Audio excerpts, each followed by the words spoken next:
ఏం మంచిది ప్రియులారా, దేవుని వాక్యాన్ని ధ్యానం చేద్దాం. చూడండి, యెహోషువ గ్రంథము 5వ అధ్యాయము 9వ వచనాన్ని ధ్యానం చేద్దాం. యెహోషువ గ్రంథము 5వ అధ్యాయము 9వ వచనం. అప్పుడు యెహోవా, నేడు నేను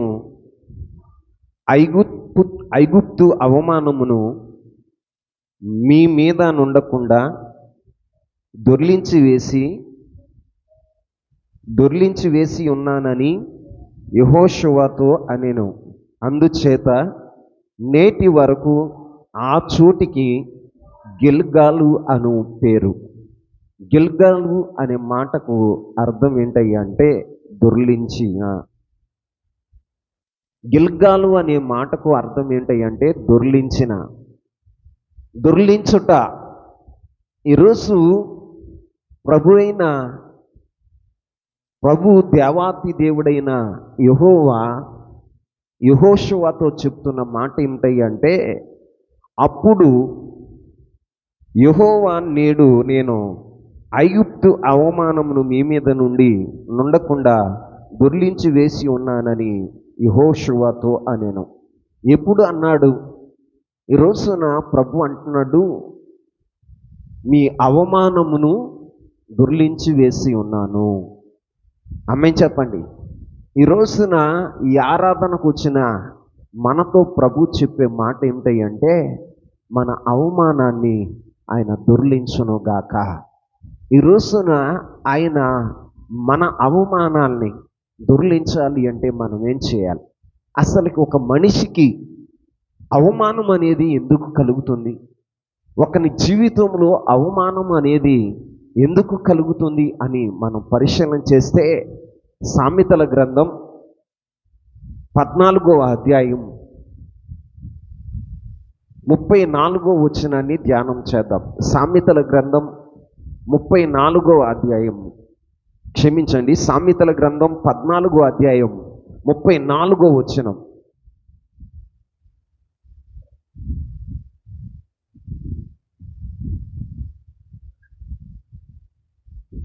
నీతి జనములకు ఘనతకెక్కుటకు కారణము, పాపము ప్రజలకు అవమానము తెచ్చును. ఇక్కడ జ్ఞాని అయిన సొలొమోను చెప్తున్న మాట ఏమిటంటే, ఈ రోజున మనము వాక్యాన్ని ధ్యానం చేసినప్పుడు, నీతి జనములు ఘనతకెక్కుటకు కారణము, పాపము ప్రజలకు అవమానము తెచ్చును. ఈ రోజున నీ అవమానాన్ని ప్రభు దొర్లిస్తాను అంటున్నాడు. ఈ రోజున నీకు అవమానం ఎందుకు కలిగింది? ఈ రోజున నీ పాపం వల్లనే నీకు అవమానం కలిగింది. ఈ రోజున నీ పాపం వలన నీ ప్రజలలో, నీ కుటుంబంలో, నీ సంఘములో, నీ గ్రామంలో నువ్వు అవమానం పొందినవాడగా ఉన్నవేమో. నీ రక్త సంబంధికుల మధ్యన అవమానం పొందినవాడగా ఉన్నవేమో. ఈ రోజున నువ్వు అవమానం పొందటానికి కారణం ఏంటి? 1, పాపం. 2, నువ్వు అవమానం పొందటానికి కారణం ఏంటి అంటే నీ అజ్ఞానం. ఏంటండి? నీ అజ్ఞానం వలన నువ్వు అవమానం పొందుతున్నావేమో. ఒకవేళ నీ జీవితంలో నీ పేదరికాన్ని బట్టి నువ్వు అవమానం పొందుతూ ఉన్నావేమో. ఈ రోజున నువ్వు ఏ రకమైన అవమానం పొందుతున్నావో నాకు తెలియదు, కానీ నా ప్రభు చెప్తున్న మాట ఏంటంటే, మీ అవమానమును నేను దొర్లించి వేస్తున్నాను. ఎక్కడ దొర్లిస్తున్నాడు అంటే గిల్గాలులో. ఎక్కడ? గిల్గాలులో మీ అవమానము దొర్లించి ఉన్నాను అంటున్నాడు. అప్పుడు అంటున్నాడు, ఈ రోజున ఇశ్రాయేలు ప్రజలు గిల్గాలకు వచ్చిన తర్వాత వారు ఏవో పనులు చేశారు. ఆ పనులు చేసిన తర్వాత ప్రభు ఏమంటున్నాడు తెలుసా? మీ అవమానాన్ని దొర్లించి వేసి ఉన్నాను అంటున్నాడు. ఈ రోజున ఈ ఆరాధనకు వచ్చిన నీ జీవితంలో, ఈ రోజున ఈ వాక్యం వింటున్న నీ జీవితంలో నీ అవమానము దొర్లించబడును గాక. ఈ రోజున నీవెందుకు అవమానం పొందుతున్నావో నాకు తెలియట్లేదు. నువ్వు చేస్తున్న ఉద్యోగం, నువ్వు చేస్తున్న చోటన నీవు అవమానం పొందుతున్నావా? నీ అధికారులు నిన్ను అవమానపరుస్తూ ఉన్నారా? నీ కొలీగ్స్ ముందునే నిన్ను అవమానపరుస్తున్నారా? ఒకవేళ నీ రక్త సంబంధికులు నీ యొక్క అజ్ఞానాన్ని బట్టి, నీ పేదరికాన్ని బట్టి నిన్ను అవమానించుతున్నారా? ఈ రోజున ఒకవేళ నువ్వు స్వయంకృత అపరాధం వలన, నీ పాపం వలన నీ జీవితంలోనికి అవమానం వచ్చిందా? ఆ అవమానం దొర్లించబడాలి అంటే నా ప్రభు అయిన యేసుక్రీస్తు ప్రభు వారు చెప్తున్న మాట ఏమిటి అంటే, అప్పుడు ఐగుప్తు అవమానమును నేను దొర్లించి వేదును అంటున్నాడు. ఎప్పుడు ఏం చేస్తే దేవుడు అవమానాన్ని దొర్లించి వేస్తాడు అని మనం పరిశీలన చేస్తే, గిల్గాలులో ఇశ్రాయేలు ప్రజల జీవితంలో 4 సంఘటనలు జరిగినాయి. ఎన్ని? 4 సంఘటనలు జరిగినాయి. ఈ రోజున ఐగుప్తును విడిచి కనాను దేశం వెళుతున్నటువంటి ఇశ్రాయేలు ప్రజలు గిల్గాలు ప్రాంతానికి వచ్చినప్పుడు 4 సంఘటనలు వారి జీవితంలో జరిగిన తర్వాత దేవుడు అంటున్న మాట ఏమిటో తెలుసా? మీ అవమానమును నేను దొర్లించి వేసి ఉన్నాను అంటున్నాడు. ఈ రోజున నీ జీవితంలోనైనా నా జీవితంలోనైనా అట్టి కార్యాలు మన జీవితంలో జరిగితే దేవుడు మన అవమానాన్ని కూడా దొర్లించి వేయునుగాక. ఈ రోజున వాక్యం వింటున్న ప్రతి బిడ్డ యొక్క అవమానాన్ని నా దేవుడు దొర్లించి వేయునుగాక. ఈ రోజున నువ్వెక్కడ అవమానం పొందావో అక్కడే నీకు రెట్టింపు ఘనతను నా దేవుడు అనుగ్రహించునుగాక. ఈ రోజున ఇశ్రాయేలు ప్రజలు గిల్గాలులో ఏం చేశారు? గిల్గాలులో మీ అవమానాన్ని దొర్లించి వేస్తాను అని దేవుడు చెప్పాడుగా. గిల్గాలులో ఇశ్రాయేలు ప్రజలు ఏం చేశారయ్యా అంటే, మొదటి మాట చూడండి. ఇశ్రాయేలు ప్రజలు ఏం చేశారయ్యా అంటే, యెహోషువ గ్రంథం 4వ అధ్యాయము 20వ వచనాన్ని చదువుదాం. వారు యోర్దానులో నుండి తెచ్చిన 12 రాళ్లను యెహోషువ గిల్గాలులో నిలవబెట్టించి ఇశ్రాయేలీయులతో ఇట్లనెను, రాబోవు కాలమున మీ సంతతి రాళ్ళెందుకని తమ తండ్రులను అడుగుదురు కదా. అప్పుడు మీరు ఇశ్రాయేలీయులు ఆరిన నేల మీద యోర్దానును దాటిరి.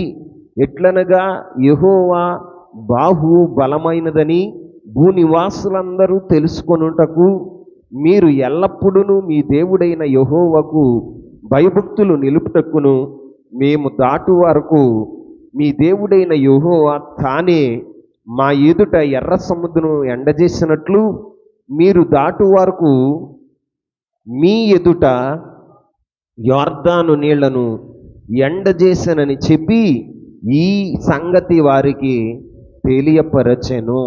ఆమేన్. ఈ రోజున ఇక్కడ రాయబడిన మాట ఏమిటని అంటే, యోర్దానులో నుండి తెచ్చిన 12 రాళ్లను వారు ఏం చేశారో తెలుసా? గిల్గాలులో నిలవబెట్టిరి. ఎందుకు నిలవబెట్టారయ్యా అంటే, ఆ రాళ్ళు సాక్షార్థపు రాళ్ళుగా ఉన్నాయి. ఏ రాళ్ళుగా ఉన్నాయండి? సాక్షార్థపు రాళ్ళుగా ఉన్నాయి. ఏం సాక్ష్యమయ్యా అంటే, ఇక్కడ ఇశ్రాయేలు గిల్గాలులో 12 రాళ్ళు తెచ్చారట. ఎన్ని రాళ్ళు? 12 రాళ్ళు తెచ్చి వారు నిలవబెట్టారట. ఆ 12 రాళ్ళు ఎందుకయ్యా అంటే, సాక్షార్థపు రాళ్ళుగా వాటిని వారు నిలబెట్టారు. ఎందుకంటే దేవుడు వారి ఎదుట యోర్దాన్ని వెనక్కి మళ్ళించి ఆరిన నేల మీద వారిని నడిపించినట్లుగా సాక్ష్యపు రాళ్ళుగా ఆ రాళ్లను నిలబెట్టాడు. ఆమేన్. ఆ రాళ్లను నిలబెట్టారు. ఈ రోజున దేవుడు వాళ్ళ ముందు యోర్దాన్ని వెనక్కి మళ్ళించి ఆరిన నేల మీద ఇశ్రాయేలు ప్రజలందరినీ సురక్షితంగా మరి యోర్దాను దాటించినందుకు వారు సాక్షార్థముగా ఆ రాళ్లను నిలిపిన వారుగా ఉన్నారు. అయితే ఆ సాక్షార్థపు రాళ్ళు ఎక్కడి నుండి తీయబడిని? సాక్షార్థపు రాళ్ళు ఎక్కడి నుంచి తీయబడిని అంటే చూడండి, యెహోషువ గ్రంథం 4వ అధ్యాయం 3వ వచనాన్ని చదువుదాం. యెహోషువ గ్రంథం 4వ అధ్యాయం 3వ వచనం.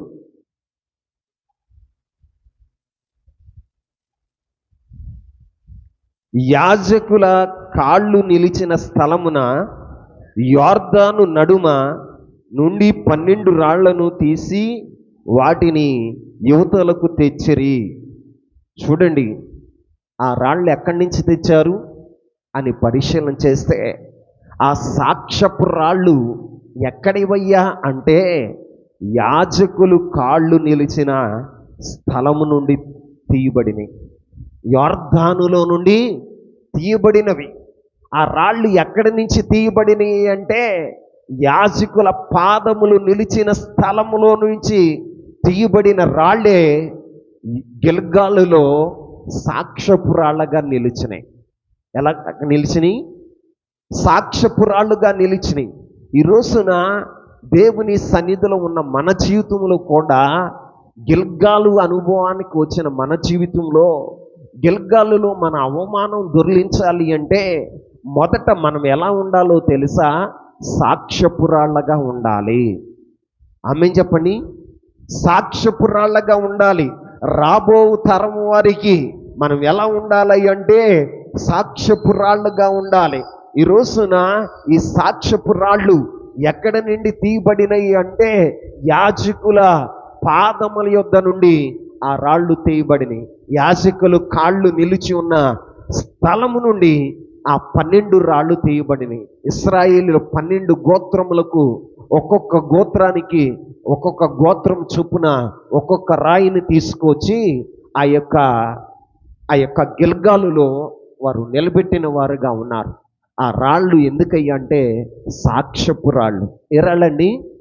సాక్ష్యపు రాళ్ళు.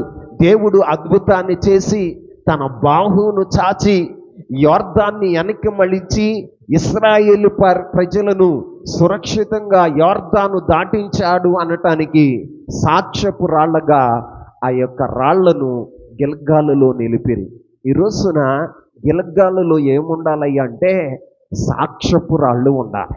అంటే మనము కూడా దేవుని పిల్లలమైన మనము కూడా దేవుని సంఘంలో, మన కుటుంబంలో, మన గ్రామంలో, మనమున్న ప్రాంతంలో దేవునికి ఎప్పుడైతే సాక్షులుగా ఉంటామో అప్పుడు దేవుడు ఏం చేస్తాడో తెలుసా? నీ అవమానాన్ని దొర్లించేవాడగా ఉంటాడు. ఆ సాక్ష్యపు రాళ్ళుగా నువ్వు నిలబడాలంటే ఈ రాయి ఎక్కడి నుంచి తీయబడాలి అంటే యాజకులు పాదములు నిలిపిన స్థలము నుండి యొర్దానులో నుండి తీయబడాలి. ఎక్కడి నుంచి తీయబడాలి? యొర్దానులో నుండి తీయబడాలి. ఈ రోజున యొర్దాను అనే మాటకు అర్థం ఏంటయ్యా అంటే మరణం. ఏంటండి యొర్దాను అంటే అర్థం ఏంటి? మరణం. ఎవరు మరణంలో నుంచి తీయబడతారు అంటే యాజకుల యొక్క పాదముల దగ్గర ఎవరైతే ఉంటారో వారు యాజకుల పాదముల యొద్ద నుంచి తీయబడిన రాళ్లే గిల్గాలులో సాక్ష్యపు రాళ్ళుగా నిలిచినవి. ఏ రాళ్ళుగా? సాక్ష్యపు రాళ్ళుగా నిలిచినవి. అంటే అర్థం ఏంటో తెలుసా? యాజకుల యొక్క పాదముల యొద్ద నుంచి తీయబడిన వారుగా మనం ఉండాలి. అంటే అర్థం ఏంటో తెలుసా? యాజకులకు లోబడేవారుగా ఉండాలి. పాదముల యొద్ద నుంచి తీయబడటం అంటే అర్థం ఏంటో తెలుసా? యాజకులకు నువ్వు లోబడేవాడుగా ఉండాలి. ఆమేన్. ఈ రోజున దేవుని పిల్లలుగా ఈ వాక్యం వింటున్న నా ప్రియమైన సహోదరుడా, సహోదరి, నువ్వు సంఘములో ఒక సాక్షిగా ఉండాలన్నా, నీ కుటుంబంలో ఒక సాక్షిగా ఉండాలన్నా, నీ గ్రామములో ఒక సాక్షిగా ఉండాలన్నా నీవు యాజకుల పాదముల దగ్గర నుంచి తీయబడిన రాయివైతే నీవు సాక్ష్యపు రాయిగా ఉండగలుగుతావు. చూడండి, యాజకుల పాదముల దగ్గర నుంచి తీయబడిన రాళ్లే గిల్గాలులో సాక్ష్యపు రాళ్ళుగా ఉన్నాయి. అంటే అర్థం ఏంటో తెలుసా? యాజకులు చెప్పే మాటలకు ఎవరైతే లోబడతారో, లోబడి విధేయత చూపుతారో, విధేయత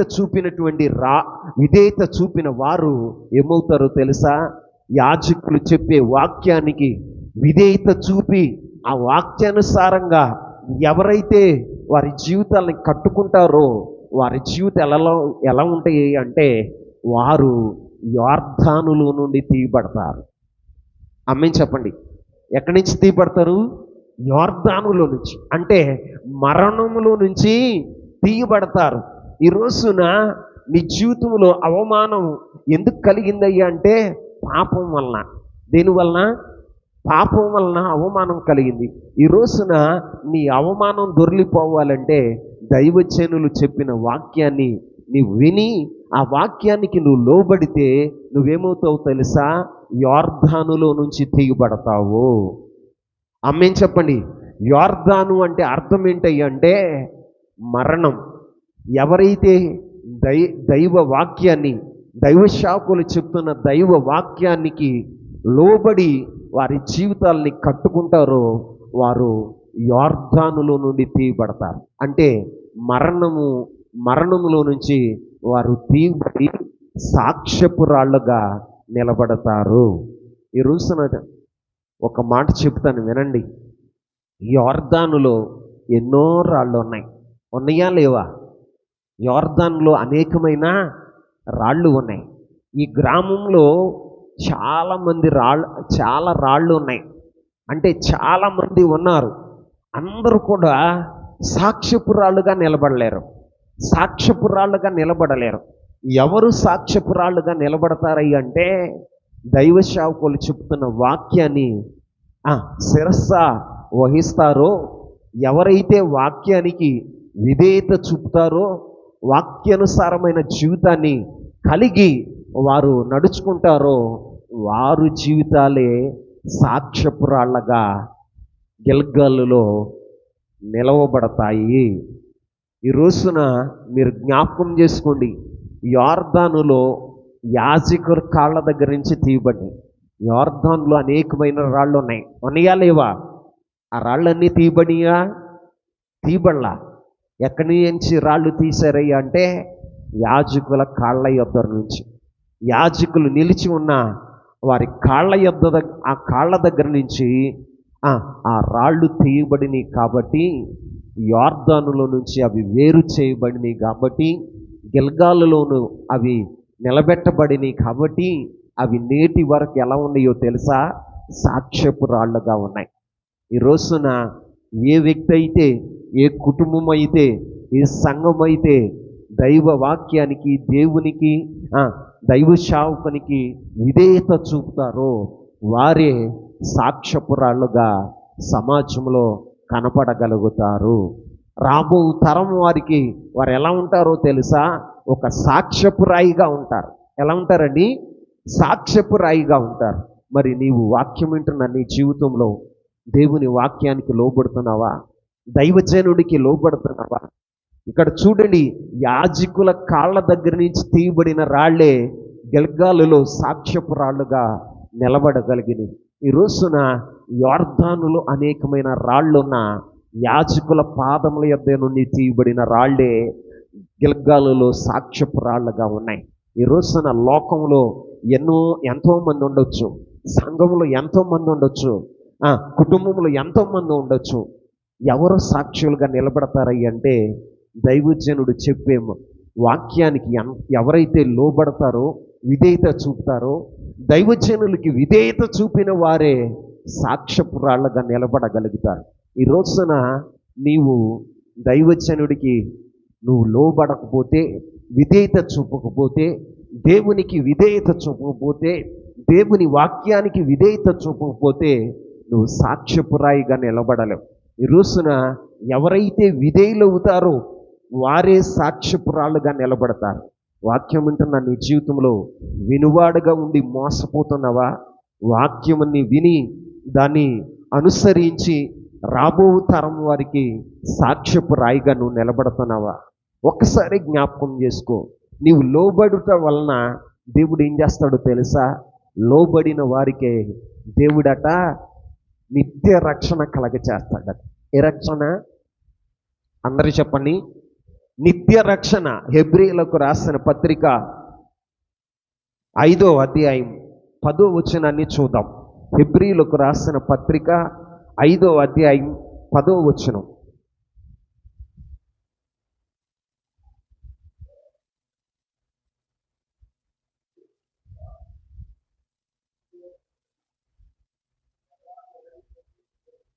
హెబ్రీయులకు రాసిన పత్రిక 5వ అధ్యాయము 10వ వచనం. మెల్కీసెదెకు క్రమములో చేరిన ప్రధాన యాజకుడగు దేవుని చేత పిలువబడి తనకు విధేయులైన వారందరికీ నిత్య రక్షణ కారకుడాయను. ఆమేన్. ఎవరికి ఆయన నిత్య రక్షణకు కారకుడయ్యాడో తెలుసా? తనకు విధేయులైన వారందరికీ. ఎవరికండి చెప్పండి? విధేయులైన వారందరికీ దేవుడు ఏం కలుగ చేస్తానంటున్నాడు? నిత్య రక్షణ. ఈ రోజున నీ జీవితంలో నిత్య రక్షణ. నువ్వు మరణము నుండి వేరుపరచబడాలి అంటే, నువ్వు నిత్య రాజ్యాన్ని పొందుకోవాలి అంటే, నీవు దైవజనుడు చెప్పే వాక్యానికి నువ్వేం చేయాలో తెలుసా? విధేయత చూపేవాడగా ఉండాలి. మాకు తెలుసులే, ఎలా వింటేవి మేము చిన్నప్పటి నుంచి వింటూనే ఉన్నాంలే, సేవకులు ఎలాగే చెబుతారులే అని అనుకుంటే నువ్వెక్కడుంటావు తెలుసా? నీకు నిత్య రక్షణ దొరకదు. నీ జీవితంలో ఎక్కడుంటావు అయ్యి అంటే యోర్దానులో ఉంటావు. విని మోసపోయేవాడుగా నువ్వు ఉన్నావంటే నువ్వెక్కడుంటావు అయ్యి అంటే యోర్దానులోనే ఉంటావు, మరణంలోనే ఉంటావు. కానీ ఎవరైతే యాజకుల యొక్క పాదముల యొద్ద నుండి తీయబడతారో వారి జీవితాలు ఏమవుతాయి తెలుసా? నిత్య రక్షణ కలగచేస్తాడు. వారిని సాక్ష్యపు రాళ్ళగా దేవుడు నిలబెడతాడు. ఈ రోజున ఏ కుటుంబం అయితే దైవజనులు చెప్పే వాక్యానికి విధేయత చూపుతారో వారి జీవితాలలో దేవుడు ఏం చేస్తాడయ్యా అంటే నిత్య రక్షణ కలగచేస్తాడు. ఏ రక్షణ అంటండి? నిత్య రక్షణ. తాత్కాలికమైన రక్షణ కాదు. ఆ సందర్భంలో కావలసిన రక్షణ కాదు. నా ప్రభు చేసే కార్యం ఏంటయ్య అంటే నిత్య రక్షణ కలగచేయునుగాక. ఈ రోజున నీవు విధేయత చూపగలిగితే, దైవజనుడి మాటకు విధేయత చూపగలిగితే యోర్దానులో నుండి తీయబడి నీవు సాక్ష్యపు రాయిగా ఉంటావు. అంతేకాదు దేవుడు ఏం చేస్తాడో తెలుసా? నీకు నిత్య రక్షణ కలగచేస్తాడు. అంటే మరణాన్ని నేను దాటించి నిత్య జీవాన్ని నీకు అనుగ్రహించేవాడగా నా ప్రభు నీ జీవితంలో ఉంటాడు.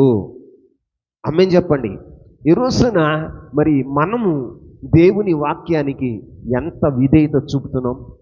దేవునికి ఎంత విధేయత చూపుతున్నాం? దైవ సేవకులకి ఎంత విధేయత చూపుతున్నాం? ఈ రోజున దేవుని మందిరంలో ఉన్న మనము దైవజనుడు నీకు ఎంత సమీపంగా ఉన్నా, ఎంత దగ్గరగా ఉన్నా నువ్వేం చేయాలో తెలుసా?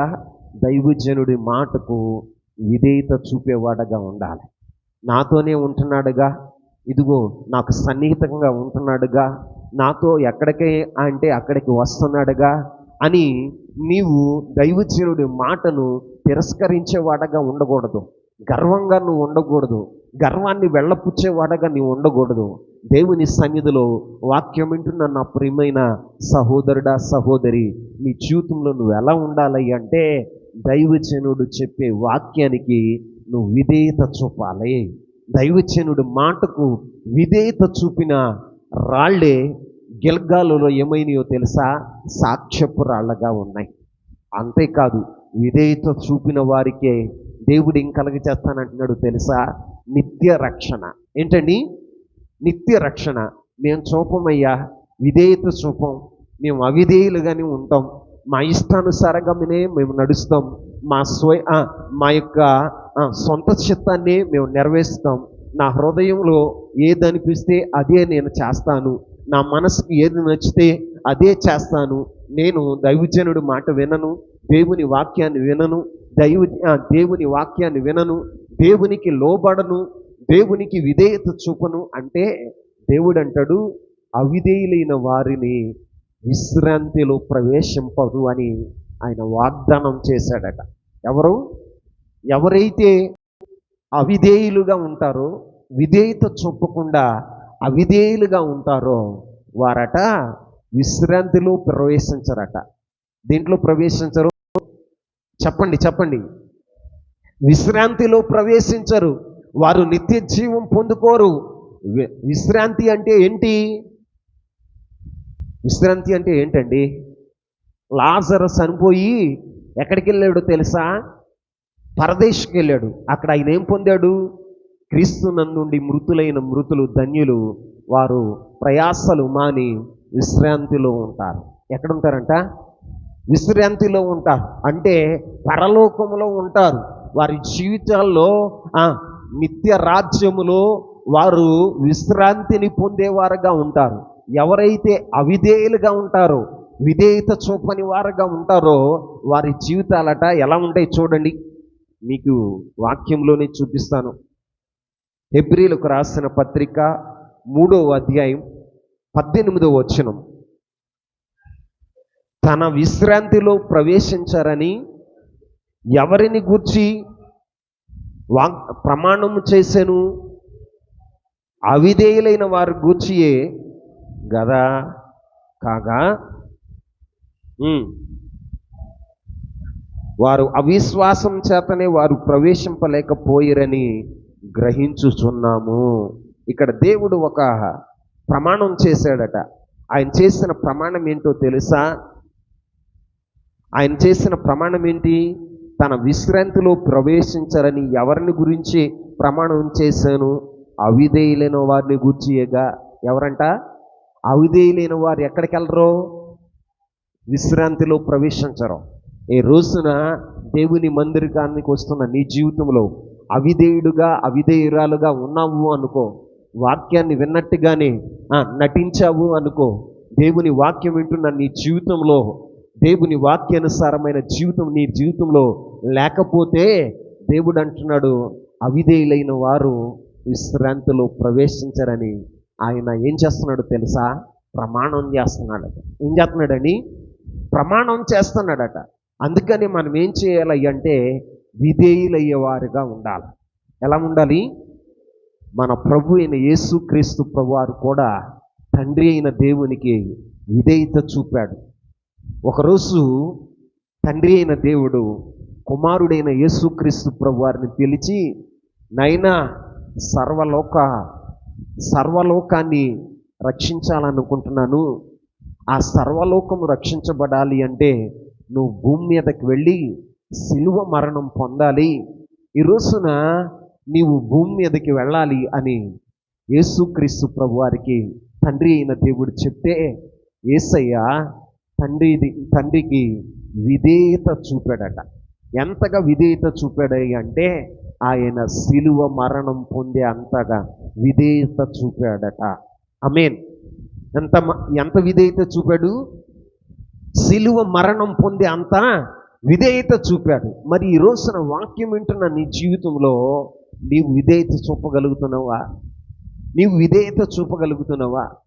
ప్రభు అయిన యేసుక్రీస్తు ప్రభువారే సర్వాధికారి అయి ఉండి దేవదూతల చేత ఆరాధించబడుతూ ఆకాశమును తన సింహాసనముగా భూమిని తన పాదపీఠంగా చేసుకుని సమీపింపరాని తేజస్సులో వసించువాడైన ప్రభువు విడిచిపెట్టకూడని భాగ్యమని ఎంచుకొనక పరలోకాన్ని విడిచిపెట్టి సశరీరుడుగా భూమి మీదకి వచ్చి తన ప్రాణాన్ని పెట్టి విధేయత చూపిన వాడగా ఉన్నాడు.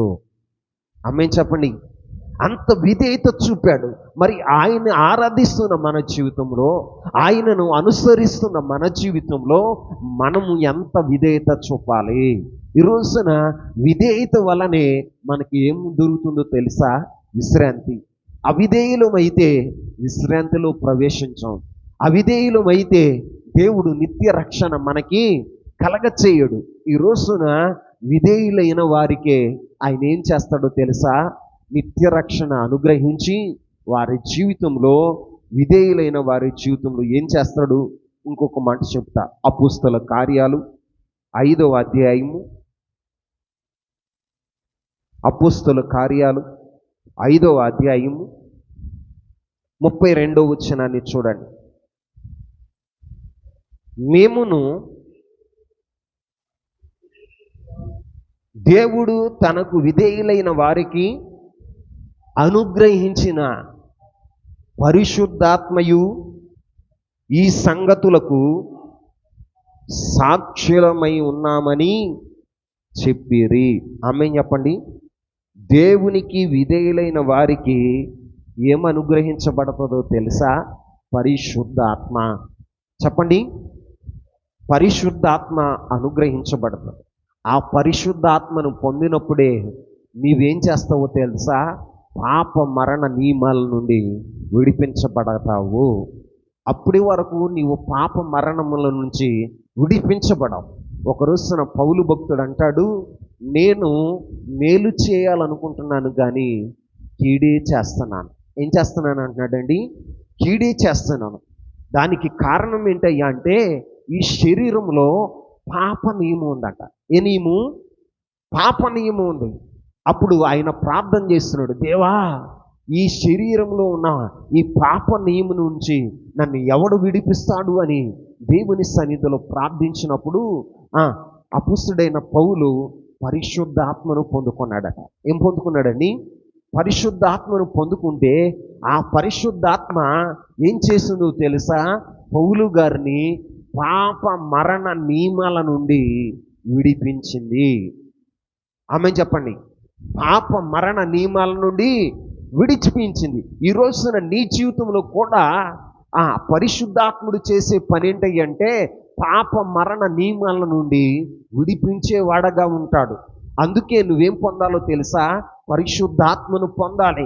ఆత్మ లేనివాడు నావాడు కాదు అంటున్నాడు. ఈ రోజున పరిశుద్ధాత్మ లేకపోతే నువ్వు దేవుని వాడిగా ఉండవు. నీలో ఏముంటుంది అంటే దురాత్మ నివసిస్తుంది.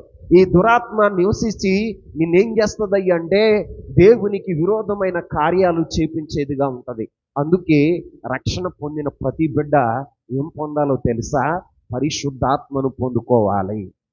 ఆమేన్ చెప్పండి. యేసుక్రీస్తు ప్రభువారు శరీరధారిగా ఉన్న దినాల్లో ఆయన బాప్తిసం తీసుకున్న తర్వాత ఆయన ఏం పొందుకున్నాడో తెలుసా? పరిశుద్ధాత్మను పొందుకున్నాడు. ఏం పొందుకున్నాడని? పరిశుద్ధాత్మను పొందుకున్నాడు. ఆ పరిశుద్ధాత్మ చేత అరణ్యానికి తోడుకొని పోయి 40 దినాలు రాత్రింపగలు ఆయన ఉపవాసం ఉన్నాడు. ఏమున్నాడని? రాత్రి పగలు ఉపవాసం ఉండి సాతాను చేత శోధింపబడినప్పుడు దేవుడు ఏం చేస్తాడో తెలుసా? పరిశుద్ధాత్మ సహాయంతో ఆ శోధనంతా కూడా జయించగలిగాడు. ఆమేన్ చెప్పండి. జయించగలిగాడు. ఈ రోజున నీ జీవితంలో కూడా ఈ వాక్యం ఉంటున్న నీ జీవితంలో మొదటి కార్యం ఏం చేయాలి అంటే గిల్గాలులో సాక్ష్యపు రాళ్ళు ఉన్నాయి. ఏమున్నాయి? సాక్ష్యపు రాళ్ళు ఉన్నాయి. సాక్ష్యపు రాళ్ళు ఎక్కడి నుంచి తీయబడినాయి? యాజకుల కాళ్ళ దగ్గర నుంచి తీయబడినాయి. యాజకుల కాళ్ళ దగ్గర నుంచి తీయబడిన రాళ్లే సాక్ష్యపు రాళ్ళగా ఉంటాయి. ఈ రోజున ఒక మాట చెప్తాను వినండి. దేవుని సన్నిధిలో బైబిల్ అంతటని మీరు ధ్యానం చేస్తే దైవజనులకు ఎవరైతే విధేయులుగా ఉంటారో వారు భూమి మీద సాక్షులుగా ఉండగలుగుతారు. ఆమేన్ చెప్పండి. ఏలియా దగ్గర ఎలీషా శిష్యరిష్పం చేశాడు. ఏలియాకి ఆయన ఏం చేశాడో తెలుసా? విధేయుడై ఉన్నాడు. ఏమై ఉన్నాడని? విధేయుడై ఉన్నాడు. అందుకే ఎలీషా కూడా రెండంతల అభిషేకంతో పరిచర్య చేసిన వాడుగా ఉన్నాడు. ఈ రోజున మన జీవితంలో సాక్షులుగా నిలబడాలంటే ఏలియా 7 అద్భుతాలు చేస్తే ఎలీషా 14 అద్భుతాలు చేశాడట. ఎన్ని చెప్పండి? 14 అద్భుతాలు చేశాడు. ఆయన ఎలా ఉంచాడు దేవుడు అంటే ఒక సాక్షిగా నిలబెట్టాడు. ఎలా నిలబెట్టాడు? సాక్షిగా నిలబెట్టాడు. ఏలియా దగ్గర అంతకుముందు ఎంతోమంది తర్బీదు పొందిందారు. ఏలియా ఈ భూమిని విడిచిపోయేటప్పుడు ఏలియాతో అన్నారు, శిష్యులు ఏమన్నారో తెలుసా? మీ మీ గురువు గారు ఈరోజు వెళ్ళిపోతున్నారంటగా, ఈరోజు మీ గురువు గారు ఎత్తబడుతున్నారంట కదా, విడిచిపోతున్నాడంట కదా అంటే ఎలీషా ఏమన్నాడు తెలుసా? తెలుసులే, మీరు నోరు మూసుకుని ఉండండి అని చెప్పాడు. అంతా విధేయత చూపిన వాడగా ఉన్నాడు. ఏలియా పలుమార్లు ఎలీషాని నా వెంబడి రావద్దు అంటే ఎలీషా విడిచిపెట్టాడా? నేను గిల్గాలకి వెళ్తున్నాను అంటే విడిచిపెట్టాడా? యెహోవా జీవము తోడు, నేను నిన్ను విడువను అని ఆయన్ని వెన్నంటి ఉన్నవాడుగా ఉన్నాడు. నేను యోర్దానికి వెళ్తున్నాను, నన్ను విడిచిపెట్టేయి అంటే ఆయన విడిచిపెట్టాడా? మనము ఒక మాట అనకముందలే దైవజనులు విడిచిపెట్టేస్తాం. మన జీవితంలో ఎంత అవిధేయత చూపుతామో తెలుసా? ఈ రోజున 40 సంవత్సరాలు చేతి మీద నీళ్లు పోయించుకున్నాడు, ఎక్కడ కూడా ఆయన కనపడలా. పైగా ఏమన్నాడు తెలుసా? ఆయన వెళ్ళిపోతున్న చివరి దినాల్లో ఏమన్నాడు తెలుసా? నువ్వు నన్ను వెంబడించొద్దు, నువ్వు ఇక్కడే ఉండిపో, నన్ను విడిచిపో అంటే ఎలీషా ఆయన విడిచాడా? చెప్పండి. విడవలేదు. ఎందుకు విడవలేదు అంటే ఆయనకు కావాల్సింది ఏంటి అంటే ఘనతలు కాదు, అభిషేకం కావాలి. ఏం కావాలి? అభిషేకం కావాలి. మన జీవితంలో కూడా ఎలీషా లాంటి అనుభవానికి మనం రాగలిగితే దేవుని అభిషేకాన్ని నువ్వు పొందుకోగలుగుతావు. ఈ రోజున నీ సేవకుడు పొందిన అభిషేకాన్ని నువ్వు పొందుకోగలుగుతావు. ఈ రోజున మరి మన జీవితంలో ఎలా ఉంటున్నాం? మోషే ఎదుట పరిచర్య చేసిన సేవకుడుగా ఉన్నాడు. ఎవరో తెలుసా? యెహోషువ. ఎవరండి? యెహోషువ. ఇశ్రాయేలీయులను నడిపించిన మోషే తదనంతరం ఇశ్రాయేల్ని కనాను దేశం తీసుకెళ్ళింది ఎవరో తెలుసా? యెహోషువ. ఎవరు? యెహోషువ మోషే చెప్పిన అంతటి ప్రకారము చేసెను. మోషే యొక్క సేవకుడు అని బైబిల్లో రాయబడి ఉంది. ఏమని రాయబడి ఉంది? మోషే యొక్క సేవకుడు. మరి ఈ రోజున నీవు అలా పరిచర్య చేయగలుగుతున్నావా? దైవజనుడికి విధేయత చూపగలుగుతున్నావా? ఈ రోజున మనకి కొంచెం వాక్యం తెలిసిందనుకో, మనకేంట్రా అంతా తెలుసు, మనకంతా వచ్చేసి. ఈ రోజున అంతా తెలుసు అనుకుంటే నీ అంత బుద్ధిహీనుడు ఎవరో ఉండరు. ఎందుకంటే ఈ బైబిల్ ఎప్పటికీ అర్థం కాదు. ఆమె చెప్పండి. ప్రతిరోజు ప్రతి క్షణం నూతన ప్రత్యక్షత ఇస్తుంది. ఆమేన్. ఏ ప్రత్యక్షత? నూతన ప్రత్యక్షత ఇస్తుంది. ఇది నాకంతా తెలుసని ఎలా చెప్పగలుగుతాం? ఈ రోజున దేవుని పిల్లలమైన మనము మన బ్రతికి దినములన్నీ కూడా మనం నేర్చుకునేవారుగా ఉండాలి, విధేయత చూపేవారుగా ఉండాలి. విధేయులైన వారే గిల్గాలులో ఏమవుతారో తెలుసా? సాక్ష్యపురాళ్ళగా ఉంటారు. గిల్గాల్లో జరిగిన మొదటి సంఘటన ఏంటంటే సాక్ష్యపురాళ్ళు. ఏరాళ్ళండి? సాక్ష్యపురాళ్ళు నిలబెట్టిన వారుగా ఉన్నారు. ఈ రోజున మన అవమానం కూడా దొర్లిపోవాలి అంటే మనం కూడా ఎలా ఉండాలి అంటే సాక్ష్యపురాళ్ళగా ఉండాలి. అంటే దైవజనులకు విధేయత చూపేవారుగా ఉండేవారుగా ఉండముగాక. ఈ రోజున విధేయులైన వారే సాక్ష్యపురాళ్ళు, విధేయులైన వారికే నిత్యరక్షణ, విధేయులైన వారికే ఆత్మ అభిషేకాన్ని పొందుకోగలుగుతారు. ఆమేన్. ఆత్మను పొందుకోగలుగుతారు. ఆత్మ వలన పాప మరణ నియమాల నుండి విడిపించబడతారు. ఈ రోజున అందుకే మనం విధేయత చూపేవారుగా ఉండాలి. రెండవ మాట, గిల్గాల్లో ఏం జరిగింది అంటే యెహోషువ గ్రంథం 5వ అధ్యాయం 2వ వచనం, 2-3 వచనాలు చదువుదాం. ఆ సమయమున యెహోవా రాతి కత్తులను చేయించుకొని మరలా ఇశ్రాయేలీయులకు సున్నతి చేయించమని యెహోషువకు ఆజ్ఞాపింపగా, యెహోషువ ఆ రాతి కత్తులను చేయించుకొని సున్నతి గిరి అను స్థలము దగ్గర ఇశ్రాయేలీయులకు సున్నతి చేయించెను. ఆమేన్. గిల్గాల్లో జరిగిన సంఘటన మరొకటి ఏంటయ్యా అంటే సున్నతి జరిగింది. ఏం జరిగింది? ఒకటి సాక్ష్యపు రాళ్ళు నిలబడిని, రెండవది ఇశ్రాయేలు ప్రజల జీవితాల్లో ఏం జరిగిందయ్యా అంటే సున్నతి అనే కార్యం వారి జీవితాల్లో జరిగింది. ఈ రోజున మన జీవితాల్లో కూడా దేవుడు మన అవమానాన్ని దొర్లించాలి అంటే మనం ఏం చేయాలో తెలుసా? సున్నతి పొందేవారుగా ఉండుముగాక. మీరు అనుకుంటున్నారు మేము సున్నతి పొందేంగా. పాత నిబంధన ప్రకారం సున్నతి అంటే అర్థం ఏంటయ్యా అంటే గోప్యంగా చర్మము కత్తిరించబడాలి. ఏం చేయబడాలి? గోప్యంగా చర్మము కత్తిరించబడాలి. అంటే క్రొత్త నిబంధన ప్రకారం బాప్తిసం. ఏంటండి? బాప్తిసం. మీరు అనుకోవచ్చు, అయ్యా మేము బాప్తిసం తీసుకున్నాంగా అంటే ఈ రోజున చాలామంది ఇక్కడే భ్రమపడుతున్నారు. ఏదో నీళ్ళలో బుడుగుమని మునిగేసి నీళ్ళలో నుంచి బయటకు వచ్చేసి మేము కూడా రక్షణ పొందేశాం, బాప్తిసం తీసుకున్నాం, మేము క్రీస్తు సంఘంలో చేర్చబడ్డాము అని భ్రమలో ఉంటున్నారు. నిజమైనటువంటి ఒక ఆత్మీయుడు, ఒక ఆత్మీయురాలు గ్రహించవలసింది ఏంటంటే నిజమైన సున్నతి అంటే ఏంటో తెలుసా? నిజమైన సున్నతి అంటే ఏంటయ్యా అంటే కొలస్సీలకు రాసిన పత్రిక 2వ అధ్యాయం 11వ వచనం. కొలస్సీలకు రాసిన పత్రిక 2వ అధ్యాయం 11వ వచనం.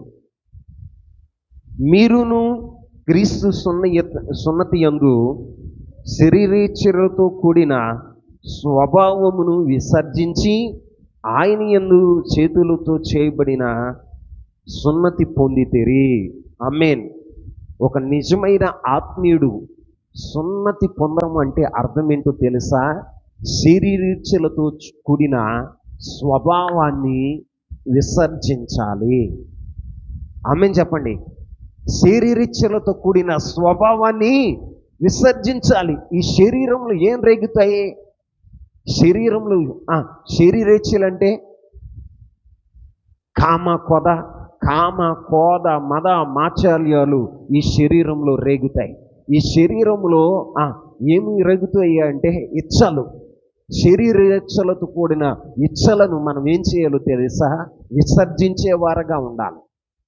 ఇక్కడ పౌలు అపోస్తుడు కొలస్సీలకు రాసిన పత్రికలో ఈ 2వ అధ్యాయము 11వ వచనంలో ఆయన చెప్తున్న మాట ఏమిటయ్యా అంటే మీరు శరీరేచ్ఛలతో కూడిన స్వభావమును విసర్జించి, ఏది విసర్జించాలి?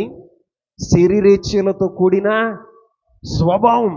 శరీరేచ్ఛలు, శరీర ఇచ్చలు అంటే మీలో ఉండేటువంటి శరీరం ద్వారా వస్తున్న ఇచ్చలు, పాపపు ఇచ్చలు ఈ రోజు నన్ను విసర్జించుదోగాక. ఎవరైతే శరీరేచ్ఛలను విసర్జిస్తారో వారి జీవితాల్లో నిజమైన సున్నతి పొందినవారు. ఈ రోజున బాప్తిసం తీసుకున్న వారు నిజమైన సున్నతి పొందిన వారు కాదండి. బాప్తిసం తీసుకుని ఈ రోజున కామంతో చూసేటువంటి కోరికలు నీలో ఉన్నప్పుడు నీవు సున్నతి పొందిన వాడవు కాదు. పాపం చేయాలని శరీర ఆశలతో ఉన్న నీ జీవితంలో, శరీర ఇచ్చలతో ఉన్న నీ జీవితంలో నీవు నిజమైనటువంటి సున్నతి పొందిన వాడవు కాదు. ఈ రోజున నిజమైనటువంటి సున్నతి పొందిన వాడు ఏం చేస్తాడో తెలుసా? శరీర సంబంధమైన స్వభావమును విసర్జించేవాడగా ఉంటాడు. వారే ఏం పొందారో తెలుసా? నిజమైనటువంటి సున్నతి పొందినవారు. ఏం పొందినవారు? నిజమైన సున్నతి పొందినవారు. ఇంకో మాట చదవండి. రోమపత్రిక 2వ అధ్యాయం 28వ వచనాన్ని చదువుదాం. రోమపత్రిక 2వ అధ్యాయం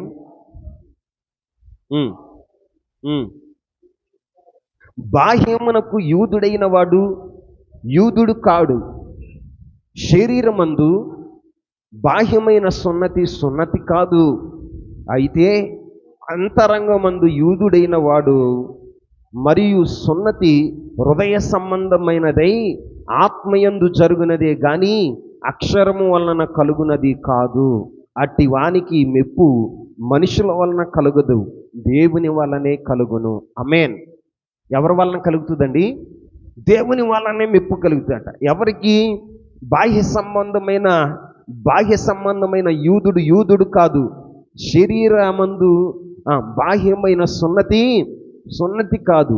అది ఎక్కడ జరగాలో తెలుసా? అంతరంగమందు యూదుడైన వాడే యూదుడు. నీ హృదయ సంబంధమైనది సున్నతి, ఆత్మ సంబంధమైనది హృదయంలో జరగాలి. ఎక్కడండి? హృదయంలో జరగాలి. కానీ ఈ రోజున క్రైస్తవులు, సంఘములో ఉన్న విశ్వాసులందరూ ఏం పొందారయ్యి అంటే బాహ్య సంబంధమైన సున్నతి పొందారు. ఏం పొందారండి? నీళ్ళలో మునిగేసి మేము కూడా బాప్తిసం తీసేసుకున్నాము, మేము నిత్య రాజ్య వారసులం అయిపోయాము అనుకుంటున్నారు. ఇది భ్రమ.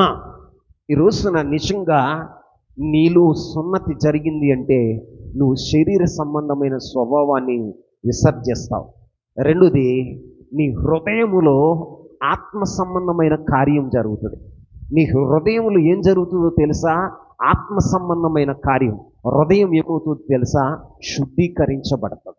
ఏం చేయబడుతుందని? శుద్ధీకరించబడుతుంది. నీ అంతరంగము శుద్ధీకరించబడాలి. ఎందుకంటే ప్రభు చెప్పాడు, అయ్యో వేషధారులైన పరిసయ్యులారా, మీరు గిన్నెను వెలుపల కడుగుతున్నారు కానీ పాత్రను లోపల కడగట్లా. లోపల ఏముందో తెలుసా? లోపల పాత్రలో ఏముంది? ఏం కనపడుతుందంట దేవునికి అంటే ఆయన లోపల అంతరంగంలో ఏముందో తెలుసా? చూడండి, మత్తయి శుభవార్త 23వ అధ్యాయం. మత్తయి శుభవార్త 23వ అధ్యాయములో 23వ అధ్యాయంలో ప్రభు వేషధారులైన పరిసయ్యులతో మాట్లాడుతున్నాడు.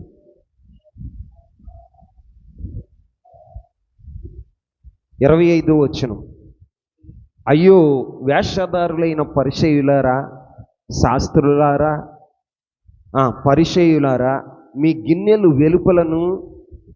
వెలుపుట శుద్ధి చేయుదురు కానీ అవి లోపల దోపుతోనూ అజితేంద్రియముతోనూ నిండి ఉండెను. ఏడుతో నిండి ఉందంట? దోపుతోనూ అజితేంద్రియంతో నిండి ఉందంట. ఈ రోజున దేవుని పిల్లలమైన మన జీవితాల్లో హృదయ అంతరంగం ఏమవ్వాలో తెలుసా? శుద్ధీకరించబడాలి. అంతరంగంలో శుద్ధీకరణ ఎవరైతే పొందుతారో వారే నిజమైన సున్నతి పొందినవారు. ఆమేన్. బాప్తిసం తీసేసుకున్నాంగా అంటే సరిపోదు. ఈ రోజున అంతరంగములో, హృదయంలో మార్పు రావాలి. ఆత్మలో ఒక మార్పు కలగాలి. మార్పు కలిగినప్పుడే నువ్వు నిజమైనటువంటి సున్నతి పొందినవాడు. లేకుండా భూ సంబంధమైనటువంటి సున్నతి, బాహ్య సంబంధమైన సున్నతి పొందినవాడు కాదు. అతడు బాహ్యమైన యూదుడు, నిజమైన యూదుడు కాదట. అంతరంగమందు యూదుడు అని ప్రభు చెప్తున్నాడు. ఈ రోజున నీ జీవితంలో నువ్వు గుర్తించు, నిజమైనటువంటి సున్నతి ఎక్కడ జరగాలి అంటే హృదయంలో. ఎక్కడండి? హృదయంలో జరగాలి. హృదయంలో శరీర సంబంధమైన స్వభావాన్ని విసర్జించి నీ హృదయ అంతరంగాన్ని నువ్వు శుద్ధీకరింప చేసుకుంటే నువ్వు నిజమైన సున్నతి పొందినవాడు. అంతేకాదు, ఫిలిప్పీయులకు రాసిన పత్రిక 3వ అధ్యాయం 3వ వచనం కూడా చదువు. ఎందుకనగా శరీరమును ఆస్పదం చేసుకొనక దేవుని యొక్క ఆత్మ మూలమున ఆరాధించుచు క్రీస్తు యేసునందు అతిశయపడు మనమే సున్నతి పొందినవారు, సున్నతి ఆచరించిన వారు. ఈ రోజున నిజమైనటువంటి సున్నతి, ఏ సున్నతి అంటారా? చెప్పండి. నిజమైన సున్నతి అంటే ఏంటి? నిజమైన సున్నతి అంటే ఆత్మలో ఆరాధించాలి. ఎక్కడ ఆరాధించాలి? పెదవులతో కాదు ఆరాధించేది. ఈ రోజున చాలామంది క్రైస్తవులు ఎలా ఉన్నారయ్య అంటే నామకార్థంగానే ఉన్నారు. ఏదో ఆరాధనకు వచ్చామా వెళ్ళిపోయామా అన్నట్టుగా ఉంటున్నారు. ఈ రోజున టైంపాస్ కోసం వచ్చి ఏదో మొక్కుబడి కోసం వస్తే నువ్వు నిజమైన క్రైస్తవుడు కాదు. ఈ రోజున నిజమైన సున్నతి పొందినవాడు కాదు. ఈ రోజున ఆయన ఆరాధించు వారు ఎలా ఆరాధించాలో తెలుసా? ఆత్మతో సత్యముతో ఆరాధించాలి. ఇక్కడ నిజమైన సున్నతి పొందినవాడు శరీరాన్ని ఆస్పాదం చేసుకోకుండా ఆత్మలో ఆరాధించేవాడుగా ఉంటాడు. ఎలాగా? చెప్పండి. ఆత్మలో ఆరాధించేవాడుగా ఉంటాడు. ఆత్మలో ఆరాధించేవాడుగా ఉంటాడు. వాడు దేవుని బట్టి అతిశయిస్తాడు. ఎవరిని బట్టి అండి? దేవుని బట్టి అతిశయిస్తాడు. ఈ రోజున నీ అతిశయం అంటే నీ అతిశయము ఏంటి అని అడిగితే నువ్వేమని చెప్తావు తెలుసా?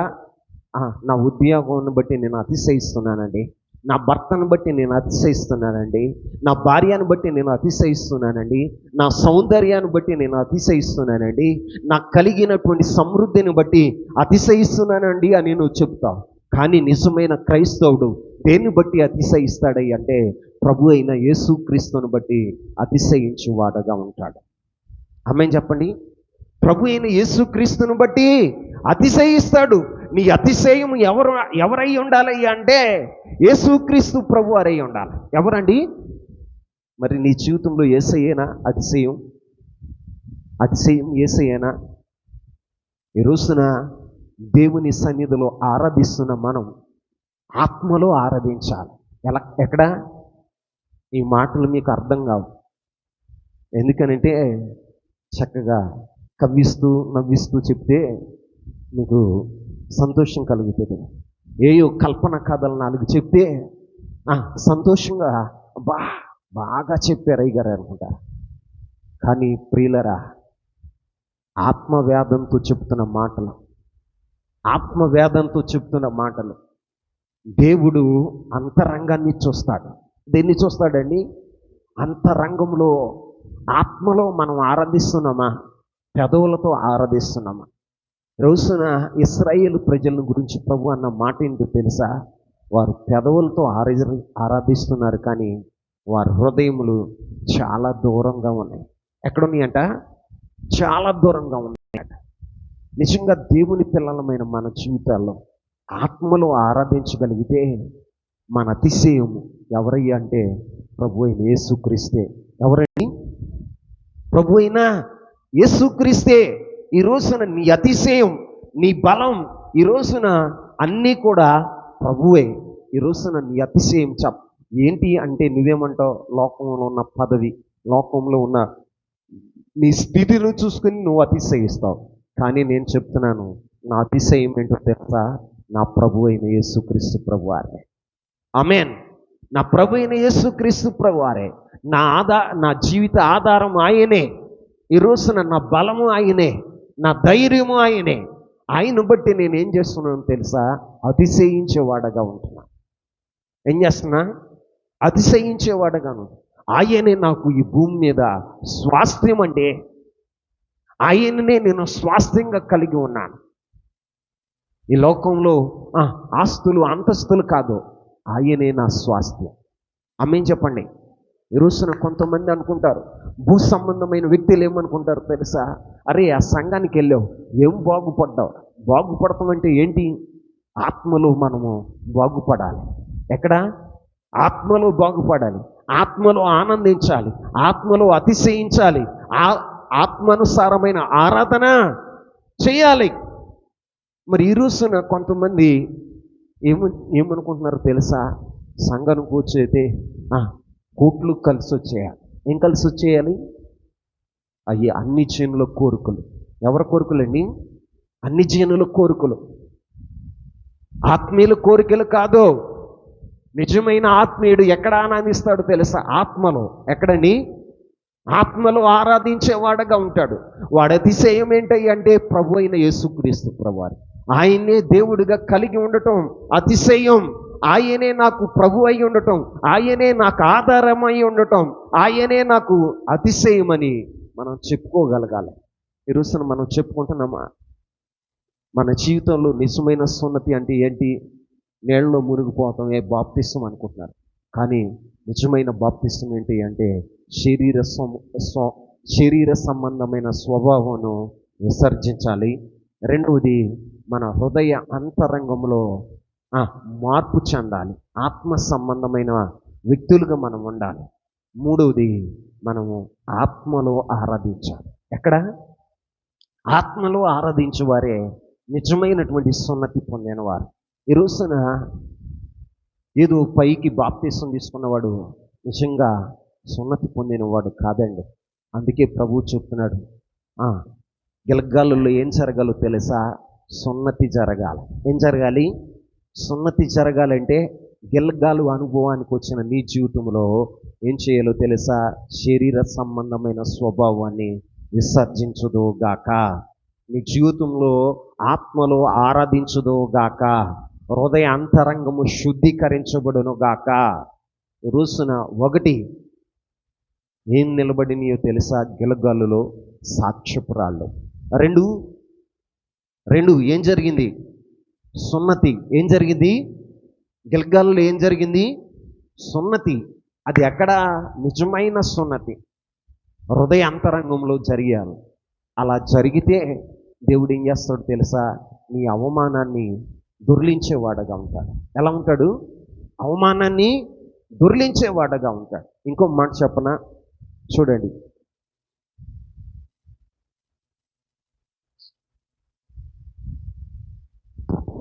యెహోషువ గ్రంథం 5వ అధ్యాయం 10వ వచనం.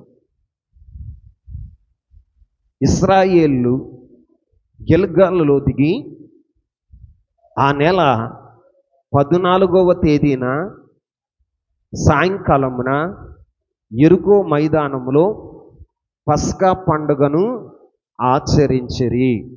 ఆమె చెప్పండి.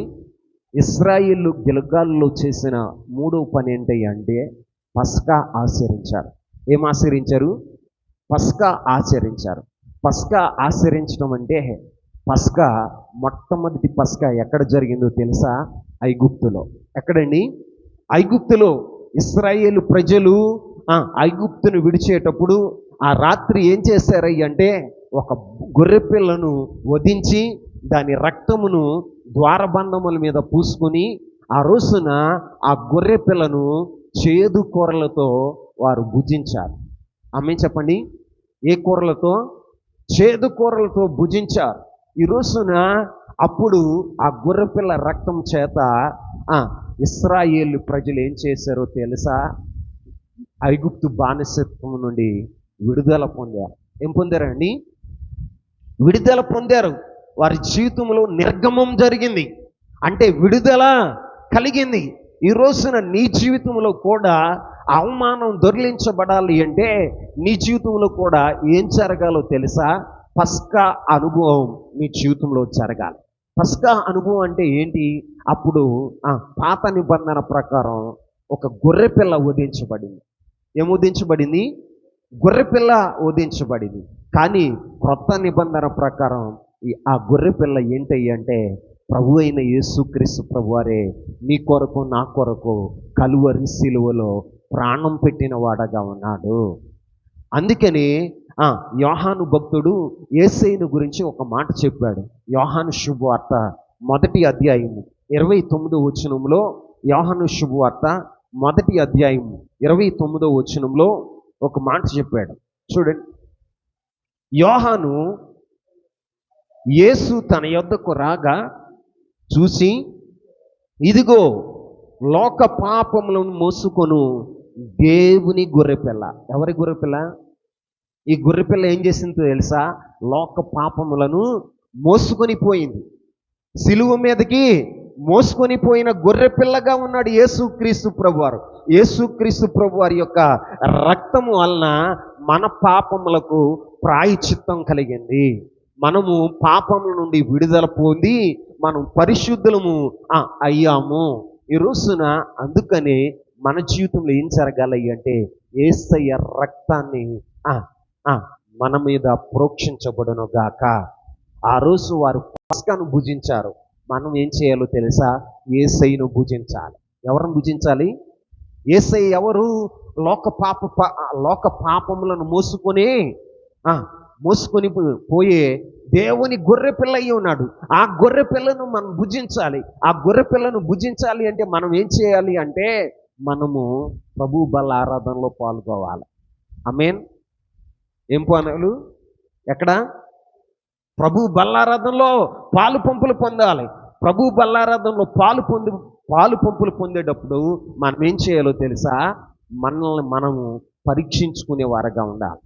మనము ఇది రొట్టె కదా, ద్రాక్షారసం కదా అని నువ్వు ఎలా పడితే అలాగా ఆ యొక్క బల్లారాధనలో పాలు పంపులు పొందకూడదు.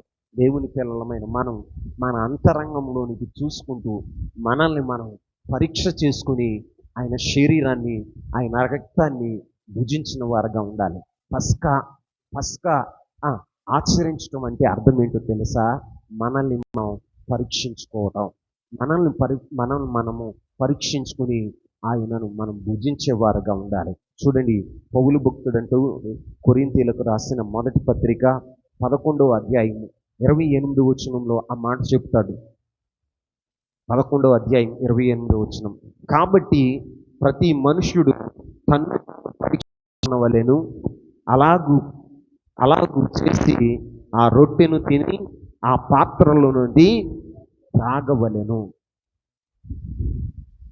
మనం బల్లారాధనలో పాలు పంపులు పొందేటప్పుడు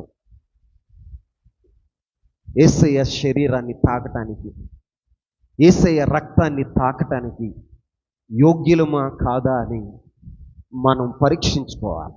ఏం చేయాలండి? స్వయ పరీక్ష జరగాలి. ఏం జరగాలి? ఈ రోజున నీ అవమానం దొర్లించబడాలంటే నీ జీవితంలో స్వయ పరీక్ష జరగాలి. స్వయ పరీక్ష జరిగి మన అంతరంగంలో ఉన్న పాపమును చూసి ఒప్పుకుని విడిచిపెట్టి, అయ్యా నేను పాపినయ్యా, నన్ను క్షమించు, విసోపుతో కడుగు, హిమము కంటే తెల్లగా నన్ను మార్చునైనా, నీ యొక్క బల్లకు యోగ్యురాలుగా చేయండి అని మనం ఎప్పుడైతే పశ్చాత్తాపడతామో, మనల్ని మనం పరిశోధించుకుంటామో, అప్పుడు దేవుడు ఏం చేస్తాడో తెలుసా? మన యొక్క అవమానాన్ని దొర్లించేవాడగా ఉంటాడు. కానీ మనం ఏం చేస్తాం? మనలో ఉన్న దోలాలను అట్టి పెట్టుకుని ఎదటి వారిలో ఉన్న నలుసును వెతుకుతూ ఉంటాం. ఏం వెతుకుతామండి? ఎదటి వారి కంటిలో ఉన్న నలుసును వెతుకుతాం. మన కంటిలో ఏముందట? దూలం ఉంది. ఏముందండి? దూలం ఉంది. దూలాన్ని పెట్టుకుని ఎదటి వారి కంటిలో ఉన్న నలుసును వెతుకుతాం. మనలో ఉన్న తప్పిదాలు మనకు కనపడవు, ఎదటి వారి తప్పిదాలే మనకి కనపడతాయి. ఈ రోజున దేవుని పిల్లలమైన మన జీవితాల్లో అలాగూ చేయకూడదు. ఎదటి వారి కంటిలో ఉన్న నలుసును మనం ఎదగటం కాదు, మన కంటిలో ఉన్న దూలాన్ని మనం తీసుకోవాలి. స్వయ పరీక్ష చేసుకోవటం అంటే మనలో ఉన్న పాపాలను మనమే తీసివేసేయాలి. ఏం చేయాలండి? తీసివేయాలి. ఈ రోజున చాలామంది దేవుని మందిరానికి వచ్చిన తర్వాత ఏం చేస్తారో తెలుసా? ఇతరుల వైపు చూస్తారు, ఇతరుల భక్తి వైపు చూస్తారు. వారు ఎలాంటి వారు అంటే పరిసయ్యులు లాంటి వారు. ఎలాంటి వారండి? ఒక పరిసయ్యుడు దేవుని మందిరానికి వెళ్ళాడు. పరిసయ్యుడు సుంకరి దేవుని మందిరానికి వెళ్ళారు. పరిసయ్యుడు దేవుని మందిరానికి వచ్చాడు. దేవుని సన్నిధిలో చేతులెత్తి ఆకాశం వైపు కన్నులెత్తి ఆయన ప్రార్థన చేస్తున్నాడట. దేవా, నేను వారానికి 2 సార్లు ఉపవాసం ఉంటున్నాను, నా పుదీనాలో సైతం నీకు 10వ భాగం ఇస్తున్నాను, నేను ఆజ్ఞలను మీరిన వాడను కాదయ్యా, ఇదిగో నేను చిన్ననాటి నుండి భక్తి చేస్తున్నాను, నా వెనకున్నాడే సుంకరి, వాడిలాంటి సోరుడను వ్యభిచారిని కాదయ్యా అని దేవుని సన్నిధిలో ప్రార్థన చేస్తూ ఎదటి వారిని ఏం చేస్తున్నాడు తెలుసా? విమర్శించేవాడుగా ఉంటున్నాడు. తన్ను తాను విమర్శ చేసుకోవలసిన వాడు ఎదటి వారిని విమర్శ చేసేవాడుగా ఉంటున్నాడు. అక్కడ దేవుడు ఏం చేస్తాడు తెలుసా? అతన్ని నీతిమంతుడిగా ఎంచాల. ఎవరిని నీతిమంతుడిగా ఎంచుకున్నాడు తెలుసా? తన హృదయాంతరంగంలోనికి తొంగి చూసుకున్న సుంకరి, అయ్యా నేనైతే పాపిని, ఆకాశం వైపు కన్నులెత్తడానికి నేను యోగ్యుడను కానని తన పాపాన్ని చూసుకుని తన పాపాన్ని దేవుని సన్నిధిలో ఒప్పుకున్న సుంకరి నీతిమంతుడిగా తీర్చబడ్డాడు. ఎలా తీర్చబడ్డాడు? నీతిమంతుడిగా తీర్చబడ్డాడు. నిజమైన సున్నతి, మనము నిజమైన పస్కా అంటే ఏంటో తెలుసా? మనము యేసయ్యను భుజించేటప్పుడు మన అంతరంగాన్ని మనము పరిశోధించుకోవాలి. స్వయ పరీక్ష జరగాలి. ఎవరైతే స్వయ పరీక్ష చేసుకుని దేవుని సన్నిధిలో, అయ్యా నేను యోగ్యుడను కాదు, అయ్యా నీ సన్నిధికి రావటానికి యోగ్యుని కాదు, నీ శరీర రక్తాలని తాకటానికి నాకు యోగ్యత లేదు, కానీ ప్రభు అయిన యేసుక్రీస్తు సిలువ రక్తం ద్వారానే నీ కృపాసనమందు సమీపించానయ్యా అని ఎవరైతే దేవుని సన్నిధిలో ఒప్పుకుంటారో వారు నిజమైనటువంటి పస్కాను ఆచరించేవారు. ఆమేన్. గిల్గాల్లో జరిగిన మూడో సంఘటన ఏంటి అంటే స్వయ పరీక్ష. ఏంటండి? ఒకటి, సాక్ష్యపురాళ్ళు నిలబెట్టబడిని. 2, సున్నతి జరిగింది. 3, పస్కాను ఆచరించారు. అంటే స్వయ పరీక్షను చేసుకున్న వారుగా ఉన్నారు. 4వ మాట చెప్తా, వింటారా? ఎంతమంది వింటారు? అలసిపోయిన వాళ్ళు చేతులెత్తి చెప్పండి ఒకసారి స్తోత్రం. బాగున్న వాళ్ళు చేతులు ఎత్తండి. హల్లెలూయా, హల్లెలూయా, హల్లెలూయా. చూడండి, గిల్గాలులో జరిగిన 4వ కార్యం ఏంటయ్యా అంటే యెహోషువ గ్రంథం 5వ అధ్యాయం 15వ వచనం. అందుకు యెహోవా సేనాధిపతి, నీవు నిలిచి ఉన్న స్థలము పరిశుద్ధమైనది, నీ పాద రక్షణను తీసివేయమని యెహోషువతో చెప్పగా యెహోషువ అలాగు చేశాను. ఎలాగ చేశాడట? అలాగు చేశాడు.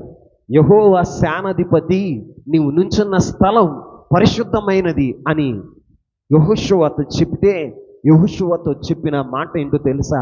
నీ పాద రక్షణలను తీసివేయి. ఏమన్నారండి? పాద రక్షణలు తీసివేయమని చెప్పాడు. నిజంగా ఈ మాట మొదటిగా మోషేతో చెప్పాడు. దేవుడు మోషేతో చెప్పాడు. నిర్గమకాండంలో 3వ అధ్యాయంలో దేవుడు మోషేకి దర్శనమిచ్చినప్పుడు ఆయన చెప్పిన మాట ఏంటో తెలుసా? నీవు నిల్చున్న స్థలము పరిశుద్ధమైన స్థలం కాబట్టి నీ చెప్పులను విడువుము అని దేవుడు చెప్పినప్పుడు ఆ రోజు మోషే తన చెప్పులను విడిచాడు. ఏం విడిచాడండి? తన పాద రక్షణలను ఆయన విడిచిన వాడుగా ఉన్నాడు. ఆ చెప్పులను విడిచిన వాడుగా ఉన్నాడు. ఇక్కడ యెహోషువతో చెప్తున్నాడు. ఎవరితోనండి? యెహోషువతో చెప్తున్నాడు, నీవు నిలుచున్న స్థలము పరిశుద్ధమైనది కాబట్టి నువ్వు వేసుకున్నటువంటి చెప్పులను అంటే పాద రక్షణలను తీసివేయమను అని చెప్పగానే అలాగూ చేశాడట. ఈ మాట ఈ రోజున ఆరాధనకు వచ్చిన ప్రతి ఒక్కరితో ప్రభు చెప్తున్నాడు. ఏమని చెప్తున్నాడో తెలుసా? నీవు నిలిచి ఉన్న ఈ స్థలం పరిశుద్ధమైనది. ఆమేన్ చెప్పండి. ఈ స్థలం పరిశుద్ధమైనది. ఈ పరిశుద్ధమైన స్థలంలో నువ్వేం చేయాలో తెలుసా? నువ్వు వేసుకున్న చెప్పులను ఏం చేయాలండి? తీసివేసేవాడగా ఉండాలి. అయ్యా నేను చెప్పులు తీసేసే వచ్చాంగా అని మీరు అనుకోవచ్చు. బైబిల్ ప్రకారం చెప్పులు అంటే, జోళ్ళు అంటే ఒక అంతరార్థం ఉంది. అదేంటో తెలుసా? ఎఫెసీయులకు రాసిన పత్రిక 6వ అధ్యాయం 15వ వచనం.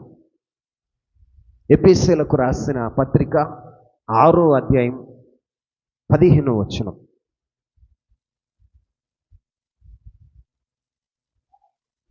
పాదములకు సిద్ధ మనసు అను జోడులు తొడుక్కొని. ఏ మనసు? సిద్ధ మనసు అనే జోడులు. ఈ రోజున ప్రభు చెప్తున్న మాట ఏంటి అంటే, నీవు తొడుక్కున్న జోడులను తీసివేయి అన్నాడు యెహోషువతో. ఇది పరిశుద్ధమైన స్థలం. ఈ రోజున ఆరాధనకు వచ్చిన మనతో కూడా ప్రభు చెప్పే మాట ఏంటి అంటే, నీవు తొడుక్కున్నటువంటి పాదరక్షణలను తీసివేయి అంటున్నాడు. ఈ పాదరక్షణలు అంటే ఏంటి? సిద్ధ మనసు అను జోడులు. ఈ మనసు సిద్ధ మనసు అను జోడులు. ఇది దేవుని సన్నిధి, పరిశుద్ధమైన స్థలం అని చెప్తున్నాడు. అయితే మనం ఏం తోడుకున్నాం? సిద్ధ మనసు అను జోడు. ఏమి సిద్ధ మనసు? మనలో దేనికి సిద్ధపడ్డాం? దేనికి సిద్ధపడ్డాం? ఇతరులను విమర్శించడానికి సిద్ధపడ్డాం, ఇతరులని నాశనం చేయటానికి సిద్ధపడ్డాం, ఇతరులను పాడు చేయటానికి మనం సిద్ధపడ్డాం, ఇతరుల మీద అబద్ధ సాక్ష్యాలు చెప్పటానికి మనం సిద్ధపడ్డాం. ఈ రోజున నీవు ఇతరుల్ని పాడు చేయటానికి, ఇతరుల్ని నాశనం చేయటానికి నువ్వు సిద్ధపడ్డావు చూడు, ఆలోచన చేసావు చూడు. ఆ ఆలోచనలు, ఆ మనసును నీవు విడిచివేయము అని ప్రభు చెప్తున్నాడు. అమ్మే చెప్పండి. ఈ రోజున చాలామంది ఉపాయాలని సిద్ధపరచుకుంటారు, ఇతరుల్ని పాడు చేయటానికి ఉపాయాల్ని సిద్ధపరచుకుంటారు.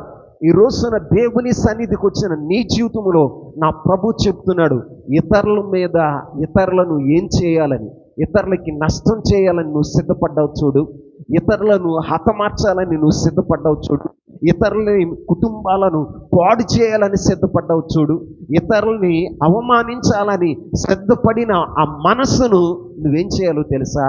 ఈ రోజున విడిచిపెట్టాలి. ఇతరులకు కీడు చేయాలని మనసు, ఇతరులను పాడు చేయాలని మనసు, ఇతరులను అవమానించాలని మనసు, నువ్వేం చేయాలో తెలుసా? విడిచిపెట్టాలి. ఏం చేయాలని? విడిచిపెట్టాలి. సిద్ధ మనసు అనే జోడు నువ్వు తొడుక్కున్నావు. ఎందుకు సిద్ధపడ్డావు? ఇంతకు ముందు కీడు చేయటానికి, ఇంతకు ముందు అవమానించటానికి, ఇతరులను నాశనం చేయాలని నీ మనసులో సిద్ధపడ్డావు. వాళ్ళు ఇట్లా మాట్లాడితే ఇలా అవమానించాలి, ఇలా హేళన చేయాలని ముందుగానే సిద్ధపరచుకున్నావు. నీ మనసును సిద్ధపరచుకున్నావు. వాళ్ళతో మనం ఇలా మాట్లాడాలి, వాళ్ళని ఇలా వ్యతిరేకించాలి అని నువ్వు సిద్ధపరచుకున్నావు. చూసేవా నీ మనసుని? ఆ మనసును దేవుని సన్నిధిలో విడిచిపెట్టాలి. ఆమె చెప్పండి. విడిచిపెట్టి సమాధాన సంబంధమైన సువార్త అను సిద్ధ మనస్సును నువ్వు తొడుక్కోవాలి. ఆమె చెప్పండి. ఏం విడిచిపెట్టాలి? ఇతరులకి కీడు చేయాలన్న మనసు, ఇతరులను అవమానించాలనే మనసు, ఇతరులకు నష్టం కలగ చేయాలనే మనసు. ఈ రోజున ఇతరులకు నీవు అభ్యంతరం కలగ చేయాలనే మనసు ఆల్రెడీ నువ్వు సిద్ధపడిపోయావు. ఇతరుల గురించి ఇలా మాట్లాడాలి, సులకనంగా మాట్లాడాలి, ఇతరుల్ని హేళన చేయాలి, నలుగురిలో అవమానపరచాలి అనే మనసు నీకుందో చూసావా? ఆ మనసును నువ్వు విడిచిపెట్టాలి. విడిచిపెట్టగలిగితే నా దేవుడు అంటున్నాడు, నీ అవమానాన్ని నేను దొర్లిస్తాను, నీ అవమానాన్ని నేను దొర్లిస్తాను. ఈ రోజున నీవు ఇతరుల కొరకు కీడు చేయటానికి, పాడు చేయటానికి, అవమానం పరచటానికి, అవహేళన చేయటానికి నీవు సిద్ధపడిన ఆ మనసు దేవునిలో విడిచిపెట్టదుగాక. ఇది పవిత్రమైన స్థలం, ఇది పరిశుద్ధమైన స్థలం.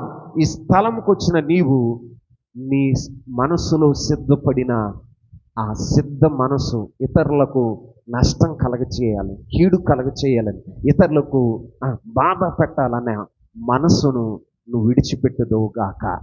విడిచిపెట్టగలిగితే నా ప్రభు అంటున్నాడు, ఈ రాత్రి మీ జీవితాల్లో అవమానాన్ని నేను దొర్లిస్తాను. ఈ రాత్రి మీ అవమానం దొర్లించబడును గాక. ఈ రాత్రి ప్రభు ఇశ్రాయేలు ప్రజలతో చెప్పిన మాట ఈ రాత్రి మీతో మీతో మీతో మీతో మీ అందరితో ప్రభు చెప్తున్నాడు, నీ అవమానాన్ని నేను దొర్లించి వేసి ఉన్నాను. నువ్వే అనుభవానికి రావాలి? 1, గిల్గాలులో సాక్ష్యపు రాయిగా ఉండాలి. 2, గిల్గాలులో సున్నతి పొందాలి. 3, గిల్గాలులో పస్కాను ఆచరించాలి. 4, గిల్గాలులో మనం వేసుకున్న అపవిత్రమైన సిద్ధ మనస్సు అనే జోడులను విడిచిపెట్టాలి. ఏం చేయాలని? విడిచిపెట్టాలి. ఆ మనస్సును విడిచిపెట్టగలిగితే దేవుడు నీ జీవితంలో ఉన్న అవమానాన్ని దొర్లించి వేసి అవమానానికి బదులుగా రెట్టింపు ఘనతను నా దేవుడు దయచేయును గాక. ఈ రాత్రి మిమ్మలను రెట్టింపు ఘనతతో దేవుడు అభిషేకించును గాక.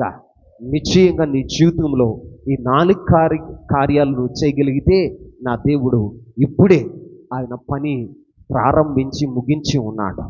నీ అవమానాన్ని దొర్లించి ఉన్నాడు.